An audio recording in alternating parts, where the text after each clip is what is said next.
Hey there, welcome to LSAT Demon Daily. I'm Nathan Fox, one of the co-founders of LSATdemon.com and our weekly podcast, Thinking LSAT. With me today is our LSAT teacher and podcast producer, Erik Johansson.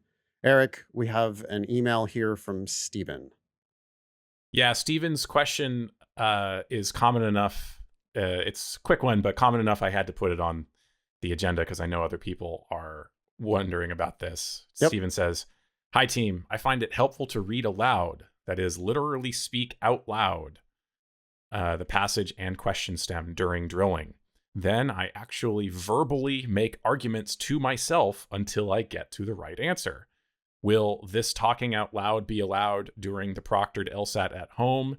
If not, should I basically practice shutting up and thinking in my head instead of verbally processing during practice? Thanks, Stephen." We don't always have a clear answer, Stephen, but in this case we do. Talking out loud is expressly forbidden by the LSAT instructions, whether you're taking it in person or taking it at home. You can get a special accommodation that would allow you to do this, but without that, you'd have to have some doctor or psychologist or something explain why you need this accommodation to be allowed to speak out loud during the test. If you do not have that accommodation, if you tried to do it, the worst thing is you might not even get caught in the moment. Your testing might go off without a hitch, apparently, but then you just don't get a score 3 weeks later. And all of a sudden there's some irregularity showing up on your testing record. And then you could get a administrative cancel with, it just kind of looks like a black mark on your record as if you were cheating. And I think that's why they have don't you think, Erik? That's probably why they have the prohibition against speaking out loud. I was just thinking about that, and I can think of two reasons. One, some security thing. They're worried that you're talking to someone in some way that's feeding you the answers.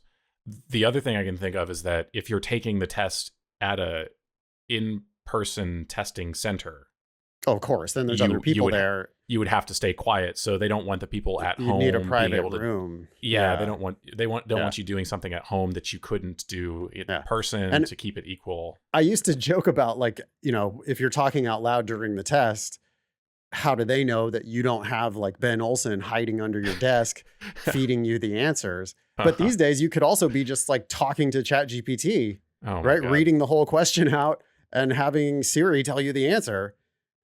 So that's why they have these restrictions, I'm sure. Yeah. And you will not be allowed to. Stephen, I would also, I'm not a linguistic scientist or anything, but I know from experience that as an LSAT teacher, I have to read the questions out loud and I have to explain using words audibly. It's a hell of a lot slower to do that than it is to just read it and reason through it in my head. So I really think, Stephen, slowing down your process by doing this. I know you think it's helpful, but in the long run, I think you're going to do a lot better if you don't do it. Yeah, I mean, I can see why even just that process of slowing down would help people, but agreed, you can accomplish the same thing in your head. It might take a little bit of practice, but you can do it. The one other thing I'll add is that not only is it speaking out loud that's prohibited, I don't think you're allowed to mouth the words either, which I can see some of my students do in our Zoom classes when I send them off to tackle the material on the syllabus. Yeah. No mouthing the words either. Right. And I can see why that would be the case too. I mean, probably from their perspective, they've got a remote proctor who's watching 30 different boxes. Mm-hmm.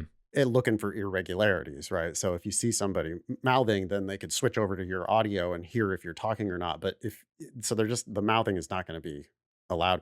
And I suppose also Ben Olsen could be a lip reader and he'd be feeding you the answers that way. I don't know, but yeah, this is such a convoluted scheme that we're concocting. I don't know. Just the picture of Ben being hidden under the desk always makes me laugh. So it's pretty funny. Thank you, Stephen, for writing it. Anything more for Stephen? Nope. Just pretty straightforward one. Yep. Just a PSA for everyone out there, because I know we get this question a lot. You can get the accommodation, Stephen, if it's really that important. you can get the accommodation and you will be allowed to read out loud. I would encourage you, though, to also get extra time if you're going to do that, because there's just no way you can do it as fast out loud as you can in your head. Right. Email daily@lsatdemon.com if you would like to ask us a question or share some LSAT or law school admissions news. Thanks for listening.